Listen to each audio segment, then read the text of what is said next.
Incendiate le due auto dell'assessore al comune di Agrigento Costantino Ciulla, la solidarietà del partito e dell'onorevole Pisano.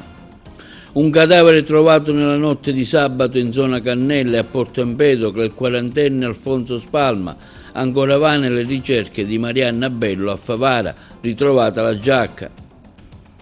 Si è conclusa la festa dell'amicizia a Ribera, imbrattate le foto della mostra dedicate allo statista De Gasperi. Mercoledì grande festa a Casa della Speranza per festeggiare i 50 anni della sua fondazione. Si è conclusa la 3 giorni dedicata alla prevenzione cardiologica, oltre 600 le persone che si sono recate per la visita in piazza Cavour. Riapre dopo tanti anni il Circolo dei Nobili in via Atenea, anche una biblioteca dedicata al colonnello Di Giovanni. L'Agragas vince in trasferta con il Canicattini Bagni, il Castrum Favara pareggia in casa con il Gelbison.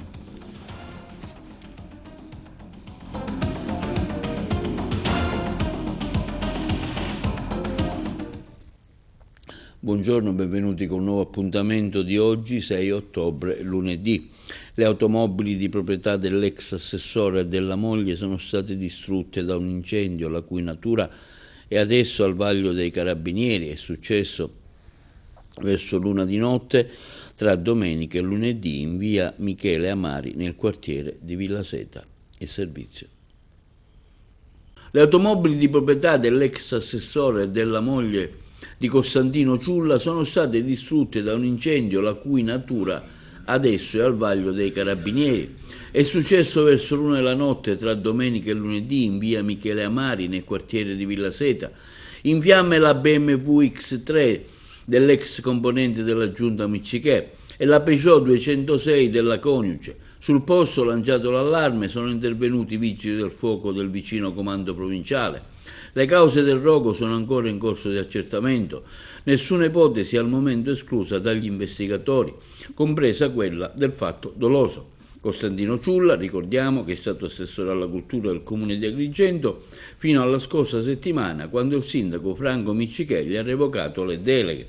E su quanto accaduto all'assessore Ciulla interviene oggi il presidente provinciale di Fratelli d'Italia, Adriano Barba, che esprime la propria vicinanza all'ex assessore e dirigente del partito, Costantino Ciulla, coinvolto nella notte scorsa in un episodio che ha visto la distruzione della sua auto e quella della moglie. A Costantino Ciulla va la mia piena vicinanza personale e quella di tutto il partito, dichiara Adriano Barba, per quanto accaduto nella notte. Confidiamo, conclude Barba, che venga presto fatta chiarezza sull'accaduto e ci auguriamo ovviamente che non si sia trattato di un atto doloso, ma di un semplice incidente. Anche il parlamentare nazionale, onorevole Calogero Pisano, esprime la più sincera solidarietà a Costantino Ciulla, le cui auto sono state distrutte da un incendio la scorsa notte. Mi auguro, afferma Pisano, che le autorità possano chiarire al più presto le cause dell'episodio e naturalmente che si sia trattato di un semplice incidente e non da un atto doloso. Conoscendo Costantino Ciulla, sono certo che affronterà questo momento con la forza d'animo e l'equilibrio che lo contraddistinguono. Ancora poco chiara la dinamica e la causa della morte del pastore quarantenne Alfonso Spalma di Porto Empedocle, sposato con figli, ritrovato cadavere sabato sera nel quartiere Cannelle di Porto Empedocle, sotto il cosiddetto ponte di ferro nei pressi della sua masseria. Il servizio.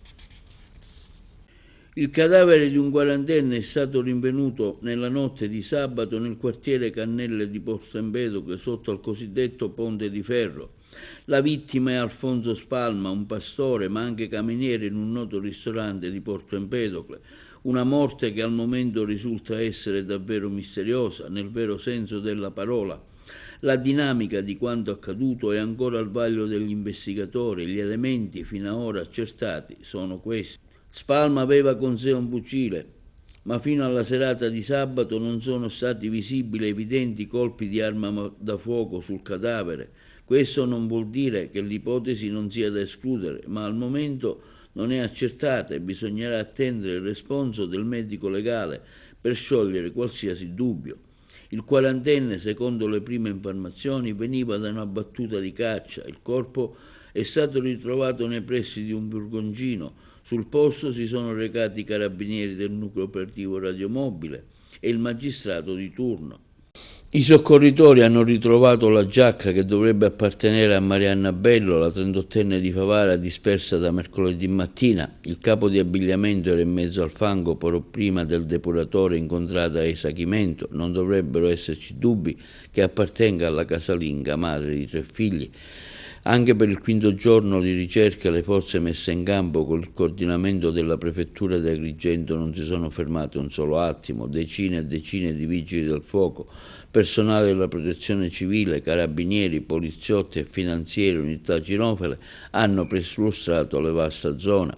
Alcune squadre si sono concentrate lungo il percorso che porta al depuratore di Favara, altre invece hanno setacciato la vallata in direzione del fiume Naro, ma i soccorritori hanno operato anche su una ventina di pozzi che si sono venuti a creare in seguito alle abbondanti piogge dei giorni scorsi. Le idrovere hanno svuotato questi invasi mentre gli scavatori continuano e scavano tra i detriti di fango.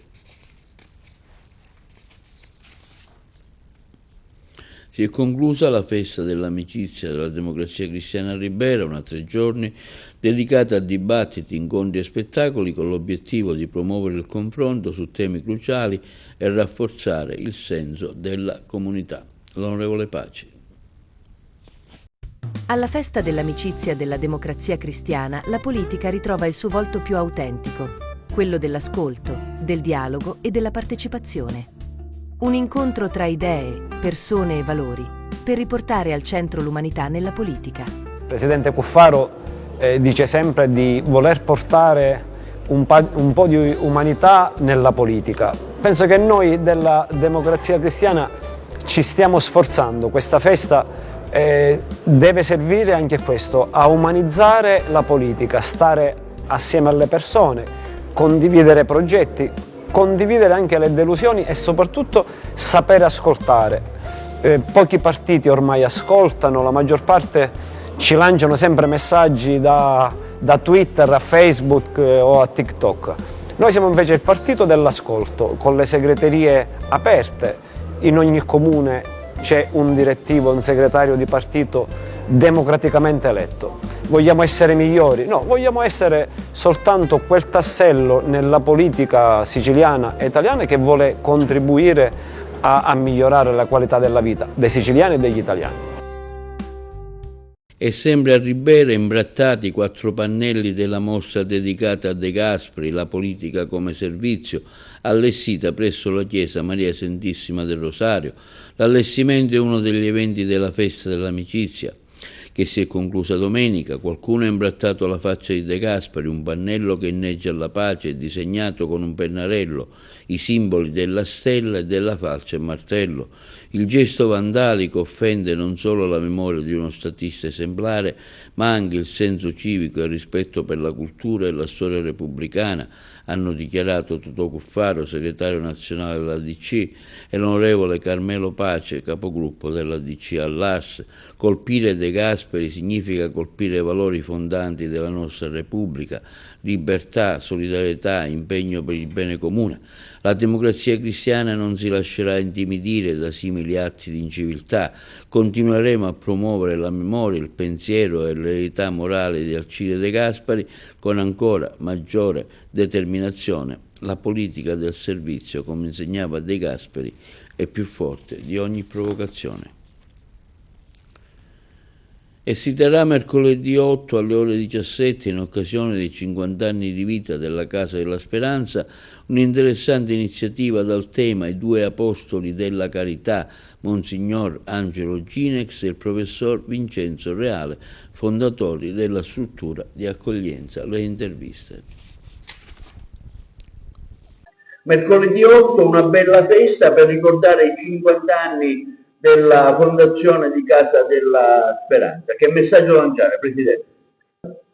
La festa che noi abbiamo e stiamo organizzando si svolgerà con una sorta di convegno, per certi versi, che farà il punto della situazione di quello che è stata la storia di Casa della Speranza, guardando, proiettando al futuro dove vogliamo arrivare per le cose che vogliamo ancora realizzare a difesa e a tutela dei ragazzi ospiti presso Casa della Speranza. Sarà una grande festa articolata con interventi molto qualificati, dove peraltro c'è stata assicurata la presenza dell'Arcivescovo e altre autorità del territorio, quindi sarà articolata con questi interventi molto qualificati da un lato, ma con degli interventi anche musicali, poesie fatte dai ragazzi stessi, nostri utenti.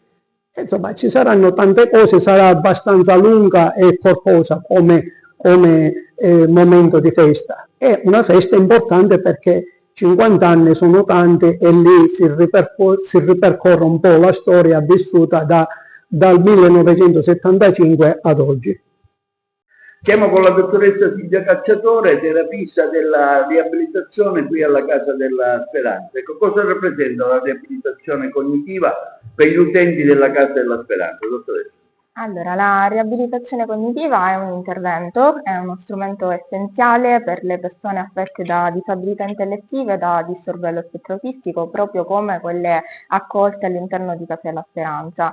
È un intervento specifico che utilizza una serie di tecniche e di strumenti mirate al recupero di o al potenziamento di quelle che sono le funzioni cognitive, ovvero quelle abilità quali la memoria, l'attenzione, la pianificazione, ma anche l'aspetto come un problem solving e l'autoregolazione emotiva, al fine di migliorare quella che è la partecipazione attiva del paziente nella vita quotidiana, nel suo benessere e nella vita poi sociale.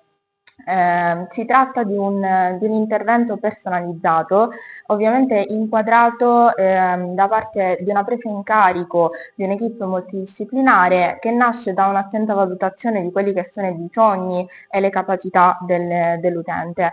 Ovviamente in un contesto strutturato quale Casa della Speranza è sicuramente protetto, il focus della riabilitazione non si concentra soltanto sul recupero o il potenziamento di queste abilità, ma anche sul miglioramento di quella che è la qualità di vita non solo dell'utente ma anche dei familiari e dei relativi caregivers.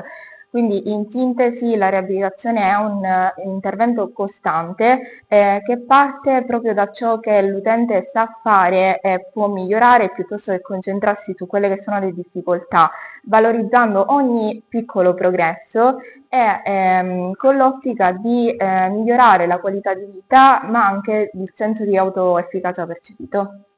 Allora, Renato Schembri, psicologo, psicoterapeuta, Casa della Speranza. Cosa vuol dire fare abilitazione a favore di persone con disabilità intellettiva di grado medio e grave? Lavorare con persone con disabilità intellettiva significa prendersi carico di una cura declinata in diverse maniere. C'è una cura di tipo tecnico, quindi con un intervento abilitativo che fa riferimento alle pratiche della riabilitazione, e dall'altra c'è una cura che ha a che fare con la dimensione affettiva.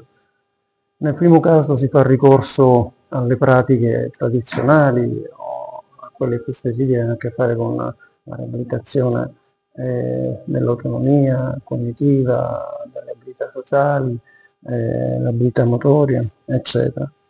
E dall'altra si cerca di calibrare in maniera personalizzata questo tipo di interventi alla persona che abbiamo davanti. Non sono personalizzata rispetto alle loro necessità, ma calibrata anche per rispondere alle loro esigenze prima ancora di quello che sappiamo fare noi, no? Per quanto riguarda poi l'aspetto emotivo, questo richiede una cura continua. Immaginiamo che significa stare con persone con disabilità intellettiva che hanno una età mentale di 1 anno, 2 anni, anche se l'età mentale di un bambino non può essere sovrapposta a quella di una persona di 30-40 anni con disabilità intellettiva, ma ci sono delle analogie, non possono essere lasciate un attimo da sole. Quindi immaginiamoci il carico per gli operatori che devono seguire questi ragazzi. cura che implica da un punto di vista affettivo anche un lavoro di gruppo. Senza un lavoro di gruppo e una partecipazione non ci può essere intervento. Quindi gli interventi singoli, specifici, da soli, in questo caso, sono destinati a essere un insuccesso. Le istituzioni che si occupano di sanità, compreso Casa della Speranza, hanno la funzione di proteggere, di sostenere gli operatori che stanno svolgendo questo compito così delicato, sia da un punto di vista tecnico, ma per il tipo di pazienti che abbiamo noi, soprattutto da un punto di vista affettivo. Professor Di Natale, ecco, il Centro Bioetica è impegnato in questo 50° anniversario della fondazione di Casa della Speranza. Giorno 8 lei interverrà per parlare del Monsignor Ginex e del Professor Reale come apostoli della carità. Da 25 anni noi come Centro di Bioetica nella nostra diocesi di Agrigento ricordiamo figure che si sono distinte. Questa volta, in occasione del 50° abbiamo ritenuto focalizzare l'attenzione su Monsignor Angelo Ginex e il Professor Reale. Perché? Perché furono davvero due apostoli della carità e per la prima volta, anticipando la legislazione nazionale, loro realizzano questa struttura in cui mettono al primo posto la centralità della persona. Il disabile, il diversamente abile non deve rimanere nel chiuso delle case o ai margini della società, ma deve essere centrale nella vita sociale. Ecco dunque il ruolo profetico che ebbe la Casa della Speranza. A distanza di 50 anni, la Casa della Speranza ha un ruolo, ha un futuro? Sì, perché siamo in una società in cui si cerca sempre di delegittimare, di mettere da parte colui che non ha quelle qualità che purtroppo un tipo di cultura dominante oggi vorrebbe. Qui si parla di casa e la casa, nella casa centrale è la famiglia e nella famiglia ogni individuo è persona. Per cui questa istituzione era profetica allora, lo è profetica oggi e oggi noi dobbiamo sostenerla, aiutarla e anche qui da parte del Centro di Bioetica un appello alla società e alle istituzioni perché Monsignor Ginex e il Professor Reale guardarono lontano e lontano dobbiamo guardare anche noi. Sono oltre 600 gli agrigentini che da venerdì a domenica hanno aderito alla campagna di prevenzione cardiovascolare, medici, cardiologi e infermieri nei 4 ambulatori installati in piazza Cavour. Oggi, afferma Giuseppe Caramanno, direttore del reparto di cardiologia del San Giovanni di Dio e promotore dell'iniziativa, si è conclusa la campagna di prevenzione Abbia a cuore il tuo cuore, rivolta ai cittadini che, devo dire, hanno risposto abbastanza bene. Sentiamo lo stesso dottor Caramanno. Oggi si conclude questa campagna di sensibilizzazione rivolta alla popolazione e devo dire che la cittadinanza ha risposto abbastanza bene. Devo ringraziare innanzitutto i miei collaboratori, i medici e gli infermieri che si sono prodigati affinché questa manifestazione avesse un grande successo e così è stato. Purtroppo devo dire che queste manifestazioni sono abbastanza rare, si dovrebbe ripetere ogni anno diverse volte, ma al di là di questo, se vogliamo che la prevenzione funzioni a 360 gradi a livello nazionale, dobbiamo introdurre una materia che si chiama educazione sanitaria sin dalla scuola elementare, scuola media, scuola superiore, in modo tale che insegniamo ai ragazzi uno stile di vita sana e che non devono intraprendere dei percorsi che poi portano all'insorgenza di queste malattie evitabili che, come sappiamo, sono le malattie cardiovascolari e i tumori. Ho presentato un'interrogazione parlamentare al Ministro della Salute per denunciare l'ingiusta esclusione della provincia di Agrigento dei finanziamenti destinati al potenziamento della radioterapia in Sicilia, una scelta che penalizza gravemente i cittadini agrigentini e li costringe a viaggi della speranza per curarsi. Questo quanto dichiarato dalla parlamentare del Partito Democratico Giovanna Iacono, che è presente oggi alla manifestazione indetta a San Giovanni di Dio dall'area progressista per chiedere un potenziamento dell'assistenza. Oggi, afferma l'onorevole del PD Iacono, la radioterapia è fondamentale nel trattamento oncologico. Circa il 65% dei tumori viene curato con questa metodica percentuale che con i nuovi acceleratori lineari può arrivare fino all'85%. È quindi inaccettabile che l'ospedale San Giovanni di Dio di Agrigento, in una provincia con oltre 400.000 abitanti, ci sia un solo acceleratore lineare installato nel 2016 e rimodernato nel 2024, quando ne servirebbero almeno 3.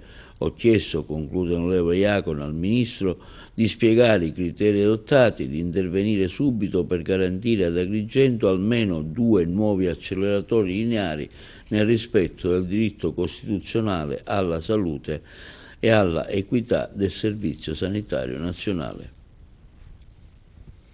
E sempre in tema di medicina, anche nelle farmacie dell'Agrigentino nei prossimi mesi sarà possibile organizzare il percorso terapeutico delle medicine prescritte dal proprio medico di famiglia, dallo specialista o a seguito di ricovero ospedaliero. Le interviste.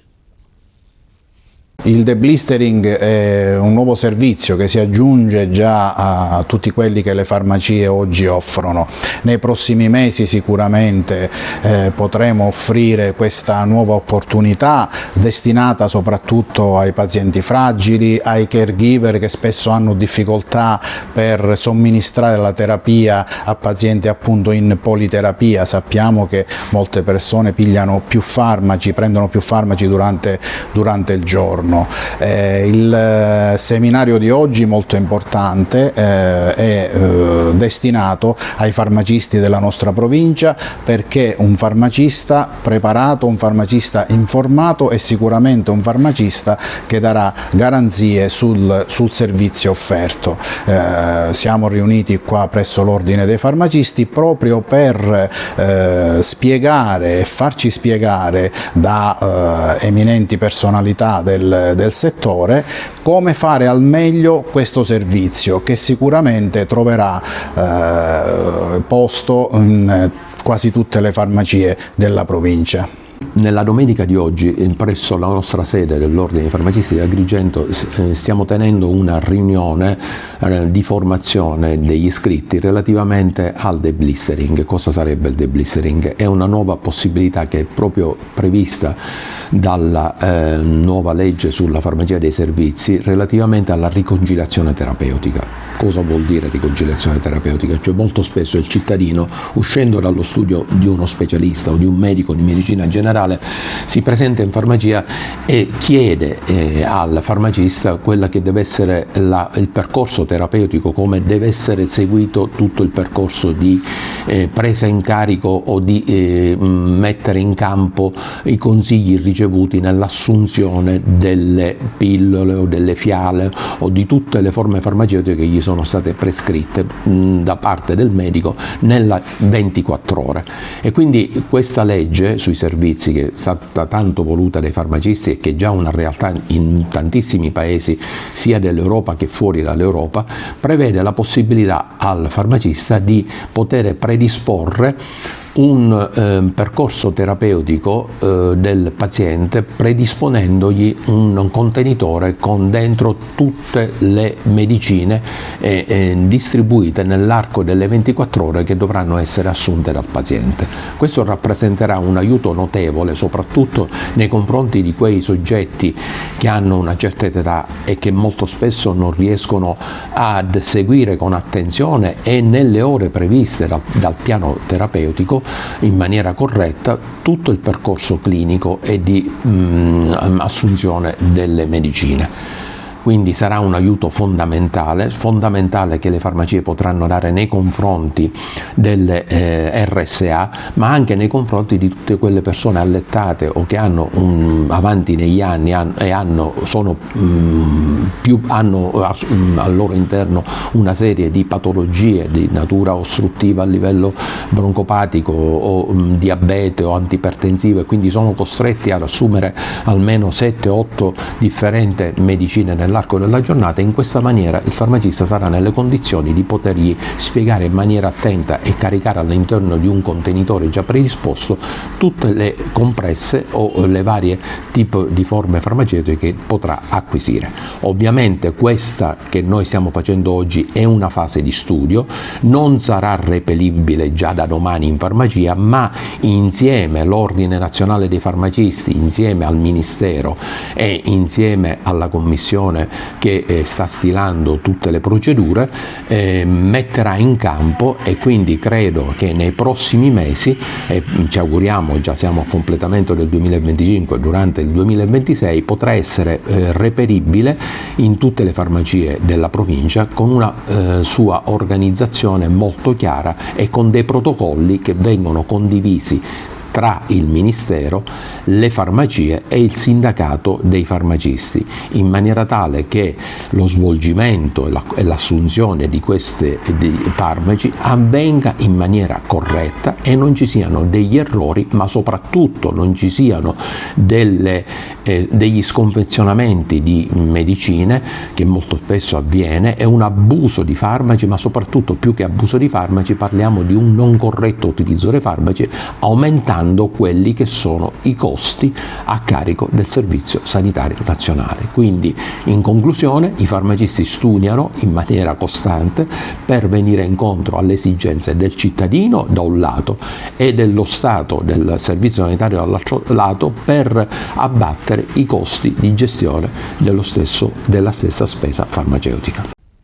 E sabato pomeriggio alle 18:30 è stato riaperto dopo anni di chiusura il Circolo dei Nobili di Agrigento, il nostro servizio.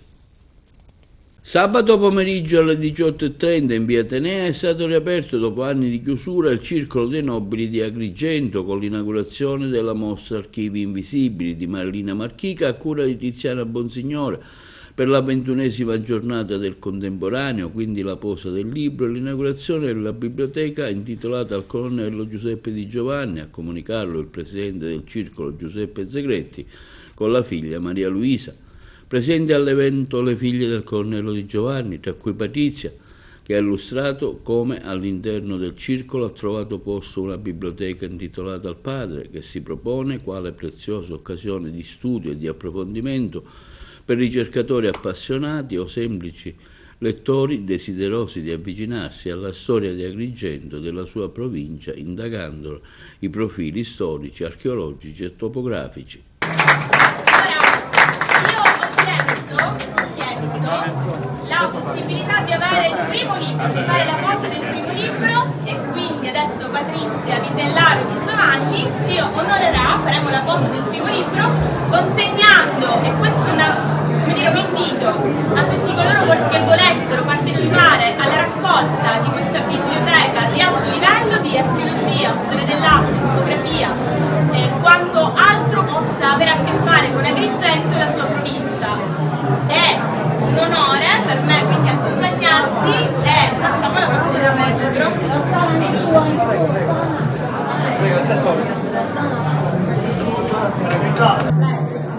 Lei dove vuoi? È un momento importantissimo per noi, è una valenza, un significato eccezionale, un carico di emozioni non indifferente, contribuiremo a renderla completa. Grazie.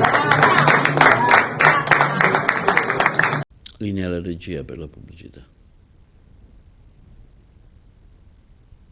È stato inaugurato il Festival Pantelleria Asinabile dopo l'apertura ufficiale nella sala consiliare a Palermo. La festa è continuata nel pomeriggio in piazza Cavour con l'arrivo delle 3 asinelle di razza pantesca protagoniste della settimana, i colleghi di Palermo.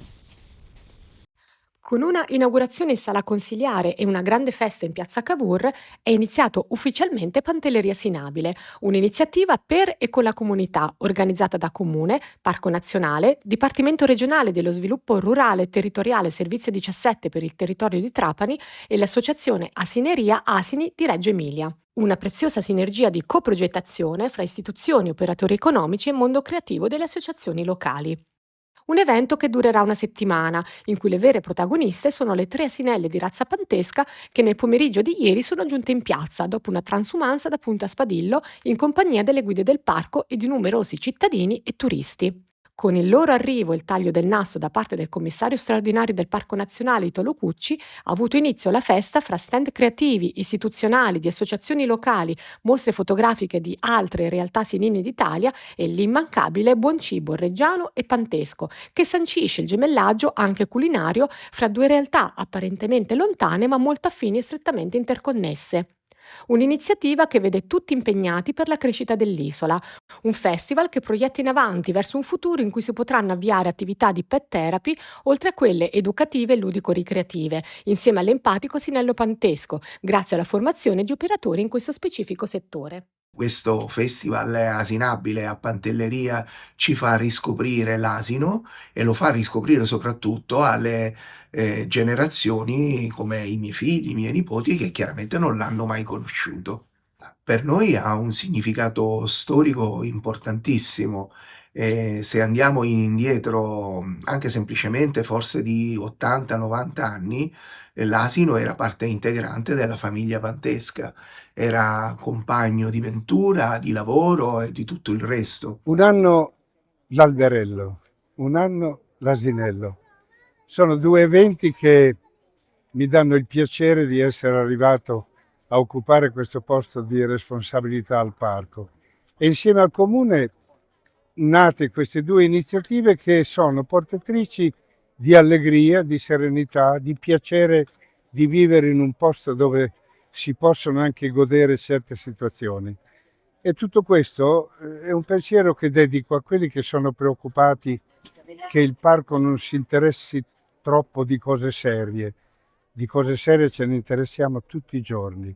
Il punto principale della mia esperienza in questa mansione è quella di interessarmi soprattutto dell'agricoltura. Per me Pantelleria è agricoltura e quindi cercare di difendere il patrimonio agricolo, cercare di aiutare a superare i problemi del cappero, i problemi della vite, eccetera, e voglio tranquillizzare tutti quanti. Un anno alberello, un anno asinello, ma lavoriamo dalla mattina alla sera per l'isola di Pantelleria.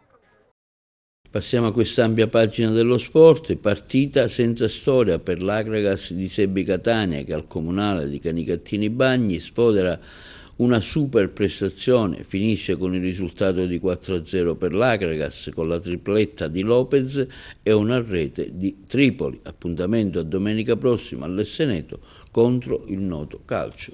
Il servizio di Lentini. Al comunale di Canicattini Bagni l'Akragas impone la propria forza ed infligge ai padroni di casa una quaterna di reti. Eroe protagonista del match il bomber argentino Ten Lopez, autore di una splendida tripletta. Gara subito veloce per i ragazzi di Sebbi Catania che dopo i primi minuti di studio prendono il sopravvento e sbloccano il risultato al 15° con Ten Lopez, che conclude dopo uno scambio veloce con Tripoli. Timida reazione dei padroni di casa, ma è sempre l'Akragas a dettar legge e prima della fine del tempo al 41° raddoppio con un forte tiro beffardo di Tripoli. Con questo parziale si va al riposo e alla ripresa la musica non cambia, infatti il tris non tarda ad arrivare ed è sempre opera dell'argentino Ten Lopez che dalla distanza al 64° infila ancora una volta il portiere di casa Martinez con un tiro secco che gonfia la rete. Il città di Canicattini è oramai alle corde e quando tutto sembrava che la partita dovesse terminare per 0-3, ecco arrivare il poker, sempre per merito di Ten Lopez. Gambino subentrato nella ripresa tira forte il portiere respinge come meglio non può fare.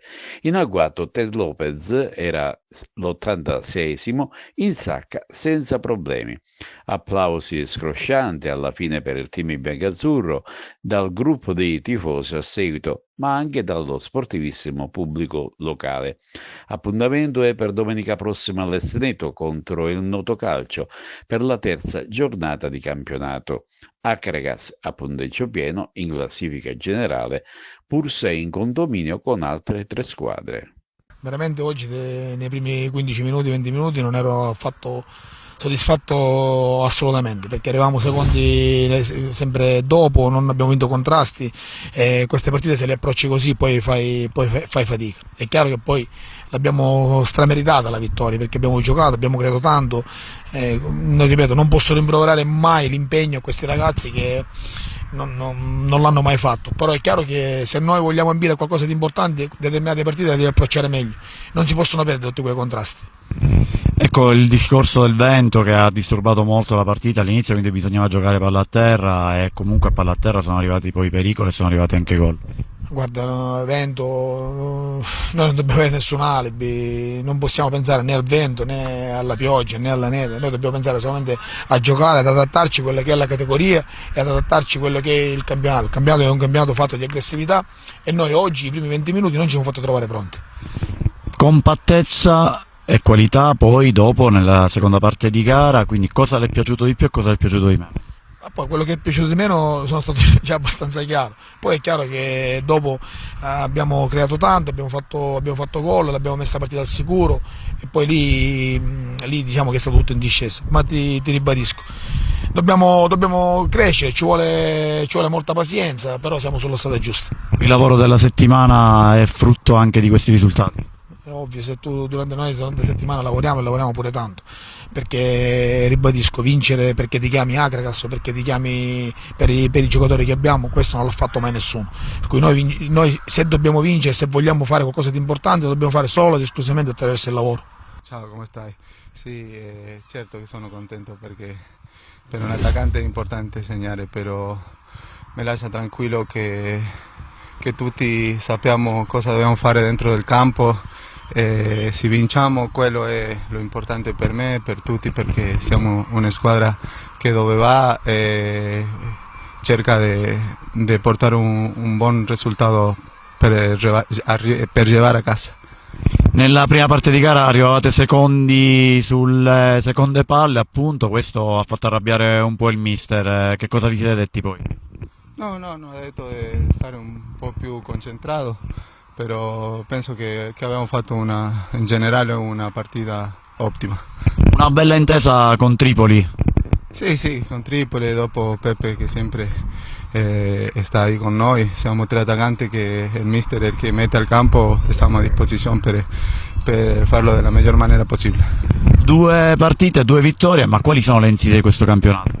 No, come te l'ho detto prima, noi andiamo partita a partita, non possiamo pensare di più, però siamo contenti perché il messaggio che trasmette il mister è di partita a partita dare il massimo per portare 3 punti a casa, che è importante. Grazie. Termina con un pareggio la partita tra il Classum Favara e la squadra del Gebison, disputata in casa, il clima decisamente di dolore per via della scomparsa della giovane mamma Marianna Bello.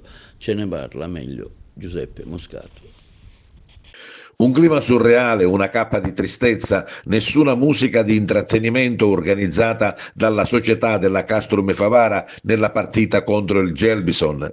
Allo stadio Bruccoleri ieri pomeriggio si è giocato con gli occhi in campo e con la testa a Marianna Bello, la giovane mamma dispersa nel vallone Cicchillo.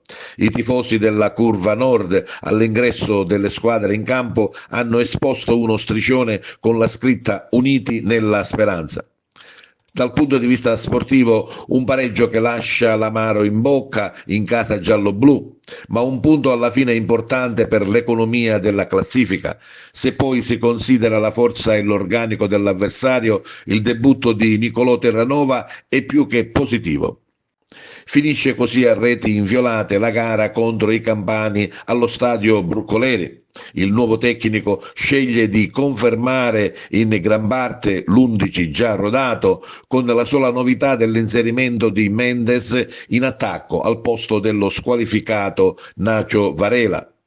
Sul campo Castrum Favara parte forte e subito si rende pericoloso in più occasioni con Kosovan. La partita fila liscio con una leggera supremazia da parte dei favaresi.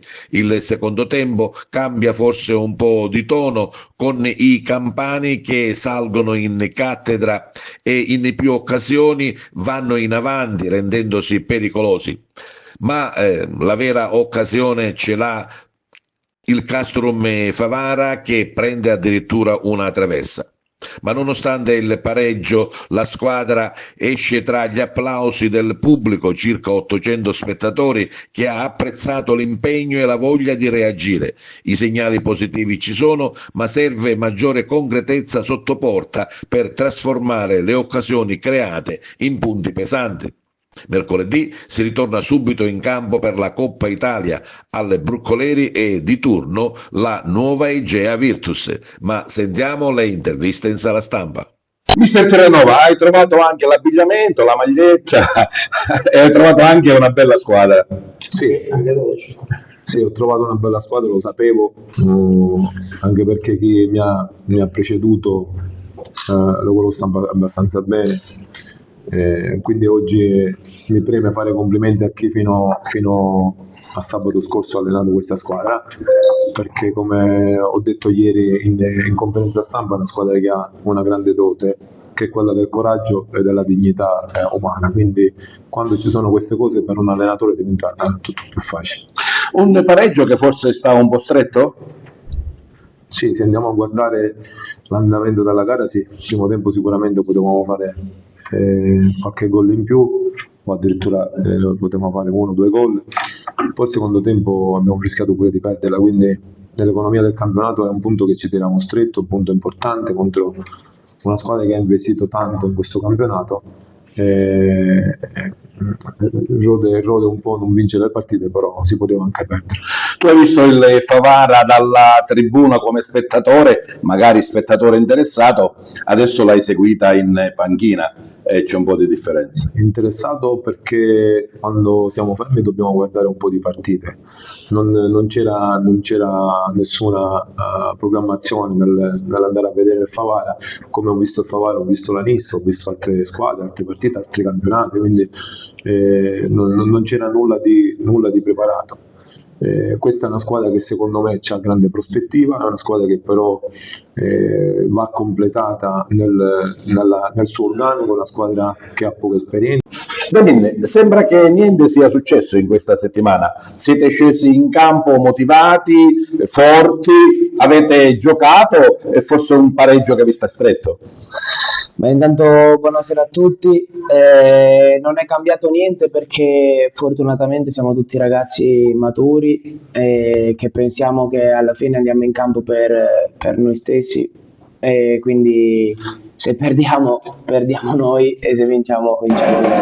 Quindi quello che è successo chiaramente in settimana l'abbiamo sentito, siamo restati abbastanza male, però il cammino va avanti, noi dobbiamo raggiungere una meta e si fa tutto per raggiungere questa meta. Come è stato l'incontro con Terranova? No, bene, adesso pian piano ovviamente ha concetti diversi, man mano lo conosciamo meglio, in settimana giustamente non ha voluto stravolgere nulla perché chiaramente è venuto 2 giorni fa, ora man mano vedremo i suoi concetti, li capiremo e li metteremo in atto. Torniamo al campo, come è andata la partita? Bene, noi siamo stati molto bravi, diciamo che non abbiamo neanche sofferto, abbiamo sofferto gli ultimi 10-15 minuti perché loro comunque sono un'ottima squadra e complimenti anche alla squadra avversaria, ma io parlo di noi, della Castrum, e siamo scesi con un ottimo atteggiamento. Ti abbiamo visto più volte toccarti il piede alla caviglia. No, vabbè, è stato uno scontro che il numero 9 mi ha preso e mi si è storta un po' la caviglia. Presidente, dopo una settimana molto travagliata, con quello che già abbiamo raccontato, quindi è inutile ripeterlo, le dimissioni degli allenatori, del direttore sportivo e il subito pronto intervento della società, oggi sul campo devo dire che questo pareggio forse al Favara sta un po' stretto. Sì, una bella partita. Lo sapevamo che era una partita difficile con una squadra che è di alto livello. Noi ci siamo fatti trovare pronti, tanto è vero che dopo una settimana di tempesta abbiamo sistemato subito le cose. Come vedete, la cosa importante è anche la società che è presente, io sono sempre presente, sono sempre qua, quindi non ci sono problemi. Il feeling con Terranova si è instaurato subito? Subito, anche perché abbiamo voluto noi fortemente, dopo le dimissioni, avevamo capito che poteva essere la persona più giusta e secondo me siamo nell'indirizzo giusto. E sempre per lo sport vediamo un servizio sui campionati di eccellenza, promozione e prima categoria, con la prima vittoria dell'Empedoclina che ha giocato in campo neutro a Raffadali. Lentini. Giornata positiva per 3 agrigentine su 4 nella seconda giornata del girone A di promozione. Cinquina diretti dell'Aragona al malcapitato Città di Casteldaccia in una gara decisa nel corso del primo tempo per merito del difensore Strabone di testa, poi su punizione dal limite di Piranio, mentre completa la tripletta l'esperto Genova. La musica non cambia nel secondo tempo, che fa poker con Zammita, e poi chiude la gara con la Cinquina e segnata l'ultimo gol di Rinaldo. Vittoria con il più classico dei risultati e vetta della classifica per il Gemini, che liquida un'Aspra a secco di punti e duro a morire. Sofferta vittoria per la Margheritese, che sotto ad una rete stringe i denti ma va a riposo in svantaggio. A ritorno in campo i ragazzi di Giuseppe Geraldi, con un atteggiamento diverso e più battagliero, riescono a pareggiare con Alessandro Messina. La Margheritese insiste ed infine conquista in piena zona Cesarini l'intera posta in palio per merito dello stesso Messina, tra l'altro autore di una doppietta. L'unica squadra a perdere le penne in questo turno domenicale è stato il Casteltermini di Renato Maggio, che a Marineo lotta aspramente ma vede superato per 2-0 dai padroni di casa dell'Oratorio.